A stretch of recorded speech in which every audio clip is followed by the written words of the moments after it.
नमस्कार दोस्तों, स्वागत है आप सभी का एक बार फिर से। आज दोस्तों हम लोग शुरू करने वाले हैं 10 जुलाई 2019 का शिफ्ट सेकंड का आपका एसएससी सीएचएसएल का इंग्लिश का पेपर और क्वेश्चन नंबर 1 आपके सामने है। चलिए शुरू करते हैं। फर्स्ट जो हमारा क्वेश्चन है, देखो क्या लिखा हुआ है, करेक्ट स्पेलिंग का हमारा ये क्वेश्चन है। इसमें select the correctly spelled word, मतलब अच्छा चारों जो वर्ड है हमारे एक ही चारों जो स्पेलिंग है एक ही वर्ड की स्पेलिंग है और जो कि है कमेमोरेट। कमेमोरेट का मतलब क्या होता है दोस्तों? कमेमोरेट की जो राइट स्पेलिंग है वो आपकी ये है, बाकी की तीनों स्पेलिंग्स आपकी रॉन्ग है। बिल्कुल इसी तरीके से यही स्पेलिंग है। देखो क्या लिखा हुआ है, COMME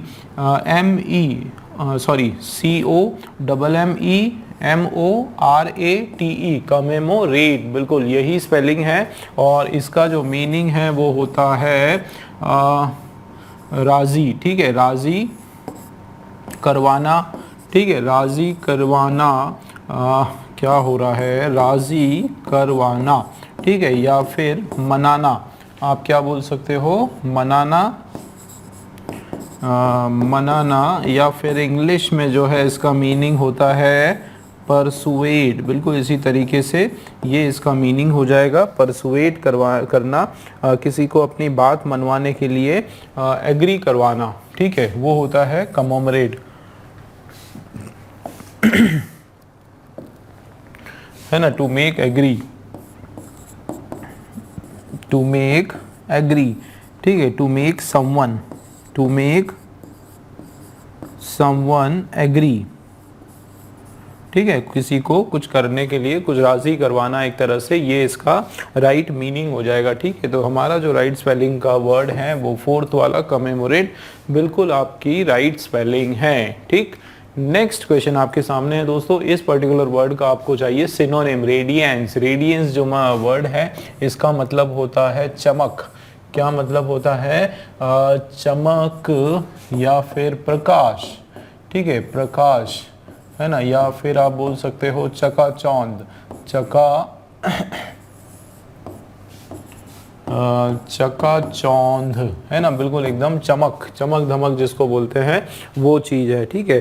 तो चमक हो गया, प्रकाश हो गया, चकाचौंध हो गया, लाइट हो गया, ये सब जो है इसके सिनोनिम है। स्पार्कल हो गया, स्पार्कल जो है इसका क्या हो गया, राइट सिनोनिम हो जाएगा। और ठीक है, डेप्थ, रेडनेस, ड्राइनेस, ये सारे जो है अलग मीनिंग के वर्ड हैं, ठीक है। राइट जो वर्ड है वो हमारा क्या हो गया, स्पार्कल, ठीक है। चलिए तो नेक्स्ट क्वेश्चन हम लोग देख लेते हैं दोस्तों। Select the wrongly spelled word. इसके अंदर जो है एक स्पेलिंग जो है वो रॉन्ग है और बाकी की तीन जो स्पेलिंग है उसकी बिल्कुल करेक्ट है। वो वर्ड्स में स्पेलिंग में कोई एरर नहीं है। देखो क्या लिखा हुआ है, फर्स्ट वाला वर्ड फॉर्मेंटेशन। दोस्तों एक होता है फर्मेंटेशन, ठीक है, और एक होता है फॉर्मेंटेशन। तो फॉर्म करना है ना, फॉर्म बनने की जो प्रक्रिया है उसको कहा जाता है फॉर्मेंटेशन। और फॉर्मेंटेशन की जो स्पेलिंग है वो भी करेक्ट है, ठीक है। उसके अलावा जो है प्लेट्यू की स्पेलिंग भी राइट है, हॉरिजॉन्टल की स्पेलिंग भी राइट है, ये हमारा आंसर हो गया। ब्यूरोक्रेसी की जो स्पेलिंग है वो रॉन्ग है, ठीक है। इसकी जो राइट स्पेलिंग है वो हो जाएगी BUREAUCRACY,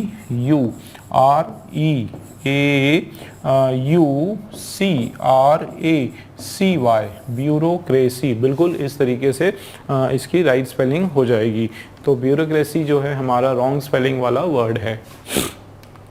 फोर्थ वाला जो क्वेश्चन है, करेक्ट पैसिव फॉर्म हमको इसका बताना है दोस्तों। देखो ये पर्टिकुलर जो सेंटेंस है ये आपका लिखा हुआ है किस फॉर्म में, एक्टिव के फॉर्म में ये लिखा हुआ है, ठीक है ना, एक्टिव फॉर्म में ये दिया हुआ है। देखो क्या लिखा है, his mother gave him a note for his teacher. अब इसमें थोड़ा सा हम लोग इसका देख लेते हैं स्ट्रक्चर।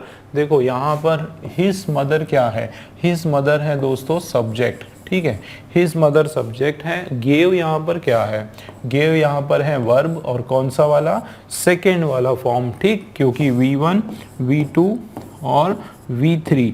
तो गेव का V1 होता है गेव, V2 होता है गेव, ठीक है, और V3 जो है वो होता है गिवन, बिल्कुल इस तरीके से। तो ये सेकंड फॉर्म है और किसको दिया है उसने, हिम। हिम आपका क्या है, फर्स्ट ऑब्जेक्ट है, आप इसको बोल सकते हो ऑब्जेक्ट 1, और ये अ नोट जो है ये है ऑब्जेक्ट 2, और ये जो फॉर हिज टीचर जो है ये है आपके क्या, अदर वर्ड्स, ठीक है, ये सब क्या है, अदर वर्ड्स है। तो हमको जो है अब ये एक्टिव आपका हो गया, और ये वाला जो है वो हो गया आपका क्या, पैसिव फॉर्म हो गया। अब इसमें हम लोग थोड़ा सा स्ट्रक्चर स्टडी कर लेते हैं। एक्टिव वॉइस में आप देखो क्या होता है, सबसे पहले सब्जेक्ट, उसके बाद वर्ब का सेकंड फॉर्म, और उसके बाद जो है क्या आने वाला है आपका, ऑब्जेक्ट होने वाला है, ठीक है। हम लोग केवल एक ऑब्जेक्ट, एक जनरल फार्मूला कंसीडर करते हैं, ठीक है। जनरली ऑब्जेक्ट 1 ही होगा, ठीक है, क्या होगा, ऑब्जेक्ट 1 होगा पहले, ठीक है। आगे देख लेते हैं, यहाँ पर अगर इसका हम लोग चेंज करेंगे पैसिव फॉर्म तो क्या हो जाएगा, सबसे पहले ऑब्जेक्ट 1, ठीक है। उसके बाद दोस्तों याद रखना क्या आता है, हेल्पिंग वर्ब। जैसे ये पास्ट टेंस में है, वर्ब का सेकेंड फॉर्म है, तो यहाँ पर जो हेल्पिंग वर्ब आएगा वो भी कौन से फॉर्म में होगा, पास्ट फॉर्म में होगा। सीधे सीधे मैं आपको बताऊं क्या होगा, इज एम आर का जो पास्ट है वो वॉज या फिर वर हो जाएगा, ठीक है, दोनों में से कोई एक होगा। और उसके बाद जो है आपका मेन वर्ब जो है उसका थर्ड वाला फॉर्म, फिर बाय लगकर जो है उसके बाद आपका सब्जेक्ट हो जाएगा, ठीक है। अब इस हमारे स्ट्रक्चर के हिसाब से हम लोग देखते हैं, देखो क्या लिखा हुआ है। सबसे पहले हमको पैसिव में शुरुआत करना है, किससे, ऑब्जेक्ट 1 से शुरुआत करना है दोस्तों। तो यहाँ पर ऑब्जेक्ट 1 क्या है, हिम।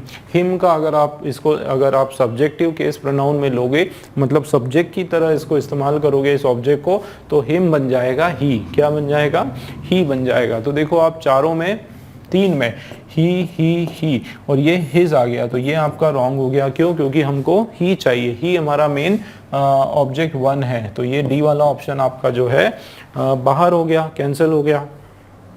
अब दोस्तों एक चीज याद रखो, क्योंकि ये वर्ब का सेकंड फॉर्म है, पास्ट टेंस है, इसका मतलब हेल्पिंग वर्ब जो भी आएगा ही के बाद ना, वो पास्ट टेंस आने वाला है, और ही जो है वो सिंगुलर आपका सब्जेक्ट है, ठीक है। एक्सक्यूज मी, ही जो है आपका वो क्या है, एक तरह से सिंगुलर प्रोनाउन है या फिर सिंगुलर सब्जेक्ट है। तो ही के साथ जो है प्रेजेंट में इज आता है और पास्ट में वॉज आता है, वर नहीं आएगा, तो ही के साथ जो है वॉज आ जाएगा। तो दोस्तों सीधा आपको जो है क्या ढूंढना है, ही के साथ हैड भी नहीं ढूंढना है, इज नहीं ढूंढना है, वॉज ढूंढना है, और ये तो होगा ही नहीं, तो आपका बी भी रॉन्ग, सी ए भी रॉन्ग, हमारा जो है सी वाला राइट आंसर हो जाएगा, ठीक है ना। इस तरीके से हम लोग आंसर पता करते हैं। देखो सीधा ही वॉज, और आगे क्या, गेव। गेव का थर्ड फॉर्म क्या होता है, गिवन होता है, तो ही वॉज क्या हो गया, गिवन। अब उसको क्या दिया गया, ये उसके बाद जो है आपका ऑब्जेक्ट 2 आ जाएगा, कि भाई उसको क्या दिया गया, ऑब्जेक्ट 2 आ गया, अ नोट, ठीक है, किस काम के लिए दिया गया, फॉर हिज टीचर, और किसके द्वारा दिया गया, तो बाय सब्जेक्ट। सब्जेक्ट कौन है, बाय हिज मदर, उसकी मदर के द्वारा दिया गया, ठीक। मतलब सी वाला जो आंसर है हमारा, और सी वाला आंसर हमारा एब्सोल्युटली करेक्ट हो जाएगा दोस्तों, ठीक। नेक्स्ट क्वेश्चन की ओर बढ़ते हैं, और दोस्तों ये जो क्वेश्चन है रैंडम, ठीक है। रैंडम का मतलब होता है कोई फिक्स एक रास्ते में नहीं, बिल्कुल किसी भी रूट से, किसी भी तरीके से, ठीक है, सडनली जिसको बोल सकते हैं आप। रैंडम का मतलब होता है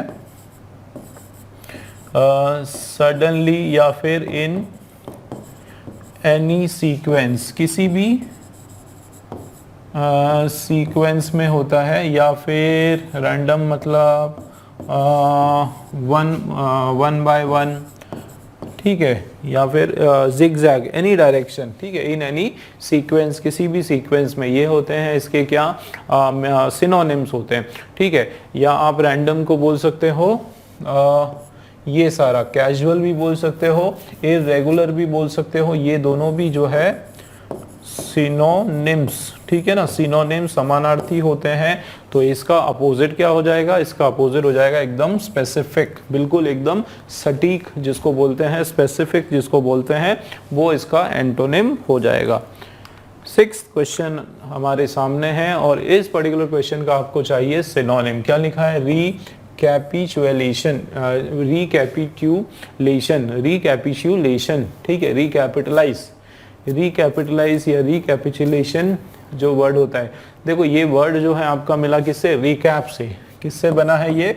इसका एक रूट वर्ड है रीकैप, रीकैप होना, या फिर एक तरह से फोकसिंग ऑन, एक तरह से सारांश, हिंदी में अगर मैं बोलूँगा तो ये क्या हो जाएगा?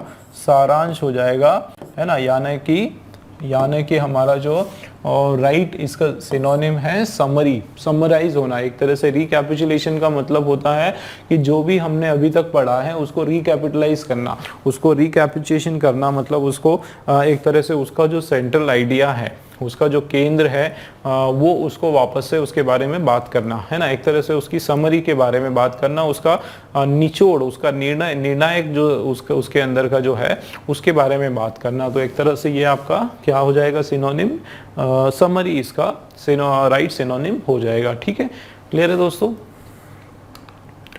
क्वेश्चन नंबर 7 आपके सामने है, फिल इन द ब्लैंक्स के क्वेश्चन है। देखो क्या लिखा हुआ है, the dash of ancient scientist often made up for the lack of proper equipment, made up for the lack of proper equipment. यहाँ पे देखो दोस्तों, ये जो मेड अप है ये आपका क्या है? फ्रेजल वर्ब है, ठीक है ना। और मेड अप का मतलब होता है टू कवर, टू कवर करना, उसको पूरा पूर्ण करना, या फिर एक तरह से उसकी क्या करना? भरपाई करना, भरपाई करना। तो आप इसका मीनिंग देखो क्या लिखा हुआ है कि the dash of ancient scientist, की द डैश ऑफ एंशिएंट, जो पुराने समय के जो साइंटिस्ट थे, ऑफन कई बार जो है उनका जो डैश है वो क्या किया जाता है? वो मेड अप किया जाता है, उसको कवर अप किया जाता है या उसकी भरपाई की जाती है। किसके कारण? For the lack of proper equipment, ठीक है, कि किसकी कमी की भरपाई की जाती है?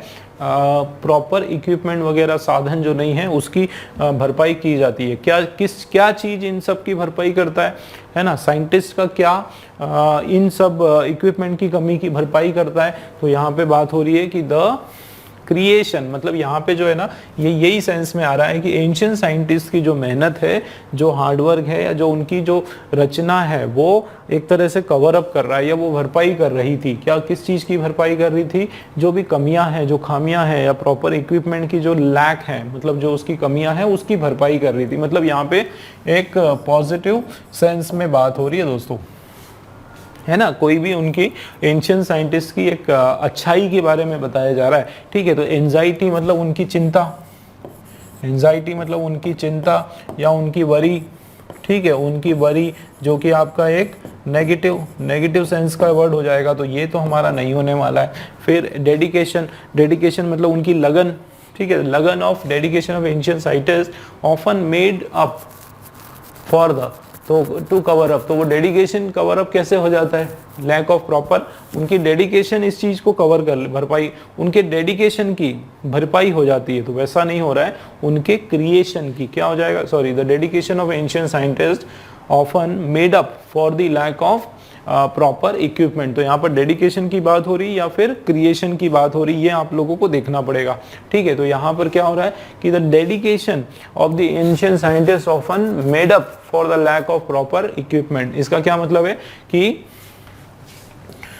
ये जो इक्विपमेंट्स की कमी होना, जो साधन की कमी होना, ये सारी चीज़ों को भी जो है, इन सब चीज़ों की भरपाई पता है क्या करती थी? इन एंशिएंट साइंटिस्ट की लगन, इन एंशिएंट साइंटिस्ट की मेहनत या इच्छा शक्ति, ठीक है। तो यहाँ पे डेडिकेशन मतलब इनकी जो लगन है, इनकी जो लगन है और इनका जो हार्ड वर्क है, वो इन साधनों की कमी को भी जो है क्या कर देता था? इन कमी की भी भरपाई कर देता था। तो यहाँ पे लगन या फिर हार्ड वर्क की यहाँ पर बात हो रही है, ठीक है। तो ये सी वाला हमारा बिल्कुल सही हो जाएगा। कंसर्न मतलब भी चिंता, क्रिएशन मतलब उनकी कोई रचना, तो रचना सही नहीं है दोस्तों, यहाँ पे उनका डेडिकेशन, ठीक है। एंशिएंट साइंटिस्ट का जो हार्डवर्क, जो डेडिकेशन है, वो कई बार भरपाई कर पाता था किसका? इन प्रॉपर इक्विपमेंट्स की कमियों का, ठीक है। अब क्लियर है? चलिए, तो 8th क्वेश्चन की ओर बढ़ चलते हैं। और 8th वाला हमारा जो क्वेश्चन है दोस्तों, एरर करेक्शन का क्वेश्चन है, ठीक है। इसके अंदर कुछ एरर हमको देखना है। देखो क्या लिखा हुआ है, Deepak said he would pack few things, ठीक है, he had and vacate the hostel room the next day excuse me, देखो दोस्तों क्या किसके बारे में बात हो रही है, दीपक के बारे में। देखो दीपक ने कहा, ठीक है, दीपक ने क्या कहा कि वो क्या कर देगा, ही वुड पैक, वो पैक कर लेगा, ठीक है, क्या कर लेगा, पैक कर लेगा। फ्यू थिंग्स ही हैड, कि कुछ चीजें वो पैक करेगा जो कि उसके पास है, और क्या कर देगा, खाली कर देगा हॉस्टल रूम को नेक्स्ट डे, अगले दिन जो है वो ये बता रहे हैं कि जो थोड़ी चीज़ें, जो कुछ चीज़ें जो है उसके पास है वो उसको पैक करके और जो हॉस्टल है उसको खाली कर देगा अगले दिन, ठीक है। ये यहाँ पर इसका मीनिंग निकल के आ रहा है। अब वहाँ पे क्या लिखा है, फ्यू थिंग्स, ठीक है, फ्यू थिंग्स लिखा हुआ है। दोस्तों ये जो फ्यू का हम लोग स्टडी कर लेते हैं। फ्यू आपका जो डिटरमाइनर है, ठीक है, ये आपका डिटरमाइनर है क्या, फ्यू के बारे में हम स्टडी करते हैं दोस्तों। फ्यू एक होता है अकेला फ्यू, ठीक, एक होता है अफ्यू, ठीक है, एक क्या होता है अफ्यू, और एक होता है द फ्यू, ठीक है। इन तीनों के मीनिंग जो है अलग अलग होते हैं। अफ्यू का मतलब होता है अफ्यू का मतलब होता है कुछ, है ना, या फिर आप इसको बोलो कि ना के बराबर, ठीक है, मतलब वेरी लेस। यहाँ पे क्या मीनिंग है कि वेरी लेस, बहुत ही कम के सेंस में। मतलब ये जो फ्यू है ना, ये आपका नेगेटिविटी में बता रहा है कि ये मना करने के सेंस में कि few, I have few coins with me, I have few pages left, कि मेरे पास बिल्कुल थोड़े से पन्ने बचे हैं, मतलब मेरे पास पन्ने नहीं बचे। एक तरह से किसी को मना करना है, किसी को टालना है, तो हम लोग केवल फ्यू लगाते हैं, ठीक है। दूसरा होता है अफ्यू। अफ्यू का मतलब होता है कि इसका मतलब भी कुछ होता है ना, या फिर थोड़े होता है। क्या होता है, थोड़े, मतलब बट ये एक पॉजिटिव सेंस में होते हैं कि कुछ तो है, मतलब यहाँ पे ये नेगेटिव सेंस में नहीं। अफ्यू का मतलब एक उम्मीद बताने वाली बात होती है कि हाँ मेरे पास कुछ है। जैसे I have a few pages to write, I have a few pages to write, मेरे पास कुछ पन्ने हैं लिखने को, मतलब कुछ और है, ठीक है। अगर मैं बोलूँगा आई हैव फ्यू पेजेस, मतलब मेरे पास पन्ने नहीं है, मैं नहीं लिख सकता, madam I can't right I have few pages, मैं नहीं लिख सकता, मेरे पास थोड़े से पन्ने नहीं है पन्ने। और बोलना है कि wait I can write I have few page, I have a few page, मतलब रुको मैं लिख सकता हूँ। क्यों, क्योंकि मेरे पास कुछ पन्ने हैं, मतलब कुछ है, मतलब पॉजिटिव सेंस में जब हम बात करें तो अ फ्यू, और नेगेटिविटी टालने की बात करें तो केवल फ्यू। और एक और होता है द फ्यू, ठीक है। इसका सीधा सीधा मतलब होता है जो थोड़े हैं बस वही, जो थोड़े हैं बस वही, मतलब बिल्कुल एकदम डेफिनेट सेंस में हम लोग बोल जाते हैं कि जो है बस वही, है ना। इसका एक एग्जाम्पल है, देखो एक एग्जाम्पल मैं लिख देता हूं पहले तो, किसका, फ्यू का। अब मेरे एग्जाम्पल है कि I have few pages left to complete the ऐसे, मतलब ऐसे कंप्लीट करने के लिए मेरे पास बिल्कुल थोड़े से पन्ने बचे हैं। कितने, थोड़े से पन्ने बचे हैं, नेगेटिव सेंस में बात हो रही है, ठीक है। और दूसरा जो है कि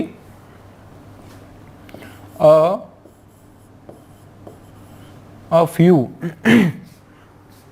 ठीक है, बोल सकते हैं a few clothes I have, clothes नहीं होगा, ड्रेसेस होगा, अ फ्यू ड्रेसेस, या फिर हम बोल सकते हैं a few books I have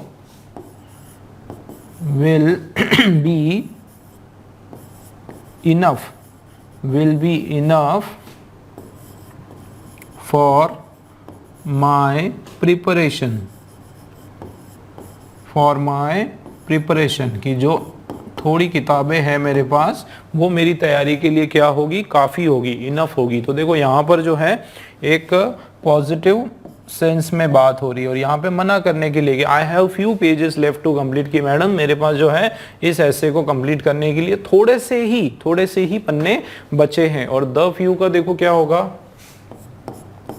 the few apples left in the basket were rotten, ROTTEN। क्या मतलब है कि जो थोड़े एप्पल्स बचे थे बास्केट में वो भी क्या हो गए, सड़ गए, वो भी खराब हो गए। तो यहाँ पे देखो जो थोड़े बचे थे वो भी खराब हो गए। अब दोस्तों आ जाते हैं हम लोग हमारे क्वेश्चन के ऊपर। देखो क्या लिखा, दीपक सैड। दीपक ने क्या कहा, दीपक ने कहा कि ही वुड पैक, वो पैक कर लेगा क्या, फ्यू थिंग्स ही हैड। देखो जो थोड़ी चीजें उसके पास थी, जो थोड़ी चीजें उसके पास थी, इसका मतलब यहाँ पे क्या हो जाएगा, द फ्यू आ जाएगा, है ना। क्यों, क्योंकि एक डेफिनेट सेंस में यहाँ पर बात हो रही है कि जो थोड़ी चीजें उसके पास बची थी, है ना, ही हैड, देखो उसके पास थी, वो क्या कर लेगा, पैक कर लेगा और हॉस्टल को वेकेट कर लेगा अगले दिन में। मतलब यहाँ पे जो है दोस्तों आपका एरर किस में आ रहा है, पैक फ्यू, ये यहाँ पे इस सेक्शन में आपका एरर आ रहा है। सी वाला जो है आपका राइट आंसर है। ठीक है दोस्तों, हुआ क्लियर। चलिए नेक्स्ट क्वेश्चन देख लेते हैं। और नेक्स्ट वाला क्वेश्चन जो है हमारा जंबल सेंटेंसेस का क्वेश्चन हो गया, जिसको हम लोग रीअरेंजमेंट का क्वेश्चन हम लोग इसको बोलते हैं। इसमें सबसे पहले स्टार्टर ढूंढना है हमको और पेयरिंग करना, ये दो तरीके से हम लोग इसको अप्रोच करेंगे। ठीक है ना। देख चलिए शुरू करते हैं, क्या हो रहा है, टुडे, ठीक है, today he is popular for creating scaled down models of automobiles that are not just show pieces but are working toys। तो यहाँ पे किसकी बात हो रही है, आज जो है वो पॉपुलर है ये चीज क्रिएट करने के लिए। अब दोस्तों कौन पॉपुलर है, ये हमारा क्या है, ही से अगर हम लोग सब्जेक्ट बनाएंगे तो इसकी इंफॉर्मेशन कैसे पता चलेगी, ही इज पॉपुलर, मतलब जाहिर सी बात है कि इसके पहले कुछ ही के बारे में कुछ बताई गई होगी बात। भाई कोई सब्जेक्ट होगा ही का, कोई नाउन भी होगा अगर ये प्रोनाउन है। मतलब ए जो है ना वो हमारा स्टार्टर नहीं है दोस्तों, ठीक है, ए जो है हमारा स्टार्टर नहीं है, मतलब ए वाला आपका जो पॉइंट है वो बिल्कुल कैंसिल हो गया। बी पॉइंट देखते हैं क्या लिखा है, आई यूज टू राइड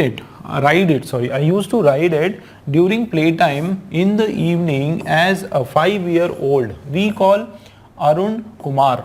तो ये देखो डायरेक्ट स्पीच का सेंटेंस है, ठीक है, क्या है, डायरेक्ट स्पीच का, कि मैं क्या क्या किया करता था, मैं राइड किया करता था, मतलब चलाया करता था, कब, प्ले टाइम के, शाम के समय, है ना, शाम के समय ये चीज चलाया करता था। एज अ 5 year old, है ना, एक 5 साल का जो बच्चा जब मैं था तब की बात हो रही है। और ये रिकॉल का मतलब है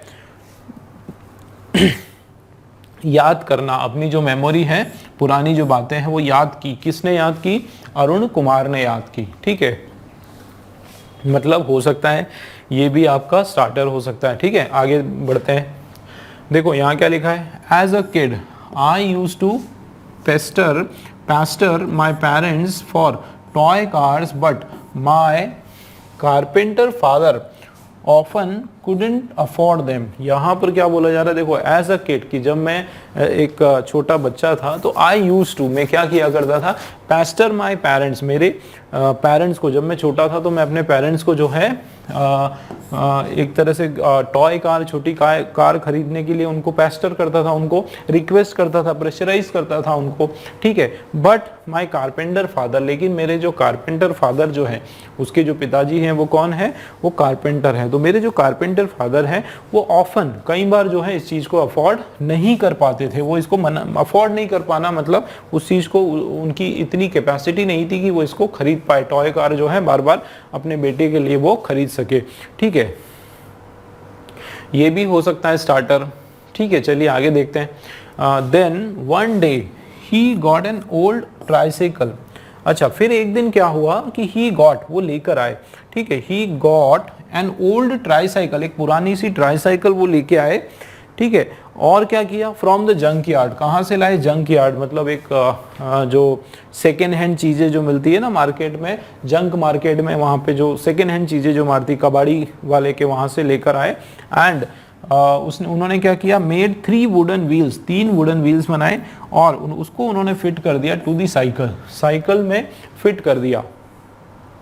अब हम लोग थोड़ा सा पेयरिंग बनाते हैं क्योंकि इसमें स्टार्टर से तो हमको समझ में नहीं आ रहा है कि यहाँ पर क्या होना चाहिए। ए वाला क्या है, today he is popular for creating आ गया। बी वाला क्या है, I use to ride it during my play time in the evening as a 5 year old recall Arun.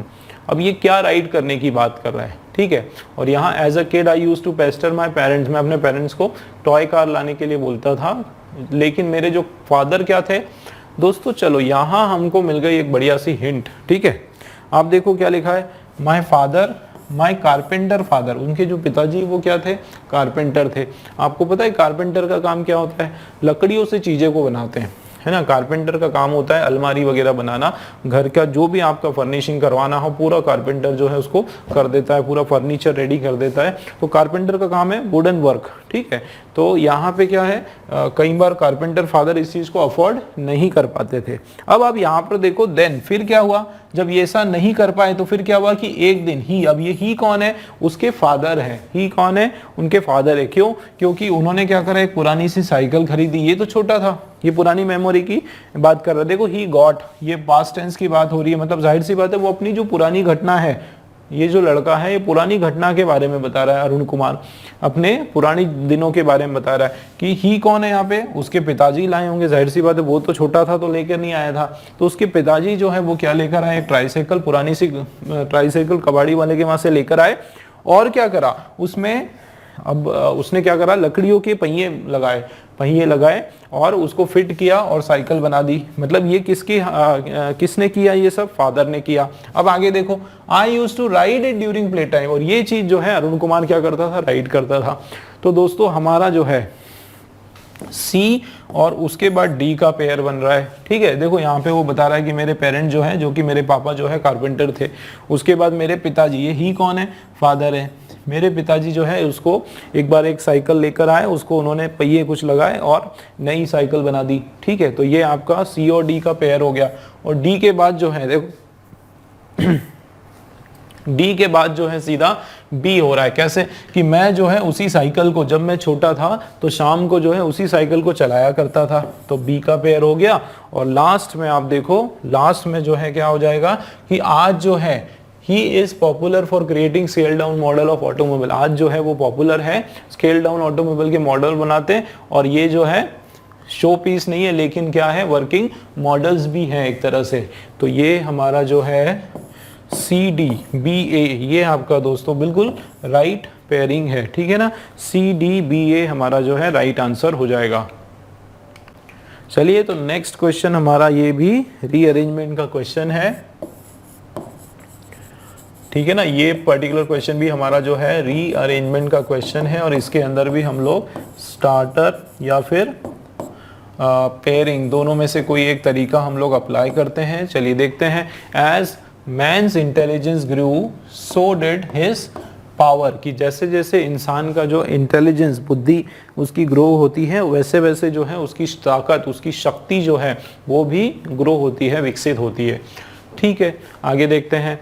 This intelligence, ये जो इंटेलिजेंस है वो इसको क्या बना देती है, और क्लेवरर और ज्यादा ताकतवर बना देती है देन किसके, देन इनॉर्मस एनिमल्स, जो भारी भरकम विशालकाय जानवर है उससे भी ज्यादा क्लेवरर और उससे भी ज्यादा जो है स्ट्रॉन्गर बना देती है।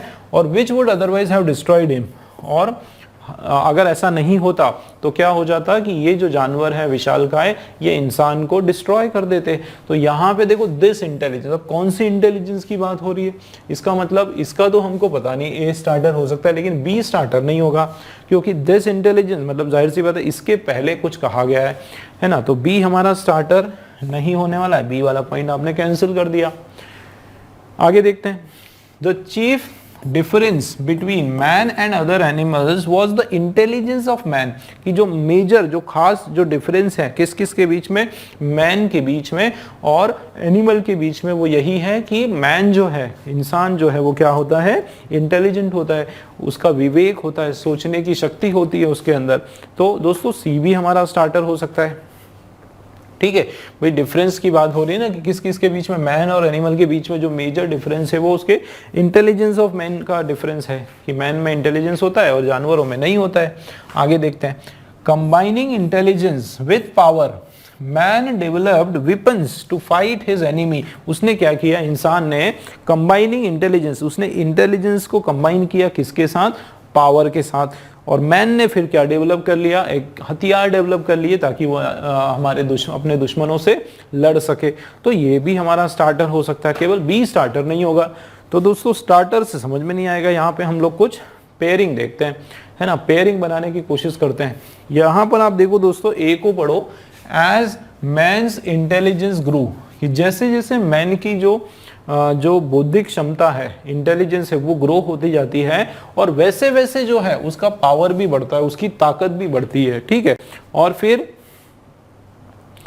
अच्छा, तो और क्या बोला जा रहा है, यहाँ पे देखो शुरू में यहाँ पे क्या लिखा है, द चीफ डिफरेंस, जो खास डिफरेंस है किस किस के बीच में, मैन के बीच में और दूसरे एनिमल्स के बीच में, वो फर्क है कि इंटेलिजेंस ऑफ मैन, ये जो इंटेलिजेंस ऑफ मैन है ना, ये मैन का जो इंटेलिजेंस है, जो बौद्धिक क्षमता है, वो फर्क है। और देखो इसके बाद यहाँ पे क्या बोला जा रहा है, this intelligence made him clever, कि ये वाला जो इंटेलिजेंस, कौन सा जो डिफरेंस का कारण है, जो मैन और एनिमल के बीच में डिफरेंस का कारण है, ये वाला इंटेलिजेंस, मतलब इसके बाद जो है देखो ये दिस इंटेलिजेंस का आपका क्या बन रहा है, बिल्कुल पेयरिंग बन रहा है, मतलब आपका सी के बाद बी का पेयर बन रहा है दोस्तों, सी के बाद बी का पेयर बन रहा है। सी बी का है बताओ मुझे, सी बी जो है हमारा, सी बी ये अलग अलग है, तो ये सी नहीं होगा, सी बी बी सी हो गया, ये भी नहीं होगा, मतलब बी वाला हमारा राइट आंसर है, ठीक है। देखो पेयरिंग से कितने आसानी से हम लोग आंसर निकाल सकते हैं, देखो ठीक है, सी बी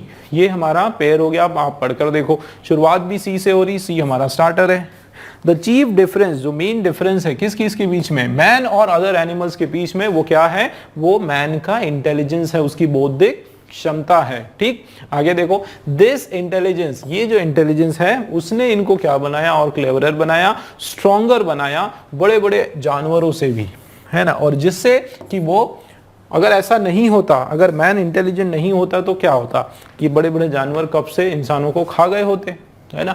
डायनासोर कहाँ और इंसान कहाँ, लेकिन उसके बावजूद डायनासोर खत्म हो गए लेकिन इंसान टिके रहे अपनी बुद्धि के कारण, ठीक।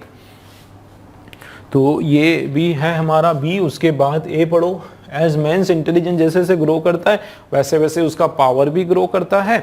और कंबाइनिंग, अब देखो यहाँ पे भी इंटेलिजेंस की और पावर की बात हो रही है ना। और अगर इन दोनों को हम कंबाइन करते हैं, इसका मतलब आपका ए और डी का भी पेयरिंग है, मतलब देखो ए और डी का भी पेयरिंग आ गया, कि जैसे जैसे हम लोग इंटेलिजेंस और पावर को कंबाइन करते हैं, मैन क्या करता है, वो इन दोनों को कंबाइन करके हथियार बनाता है और वो फिर अपने दुश्मनों से लड़ता है, ठीक है। बी वाला जो है हमारा राइट आंसर हो गया।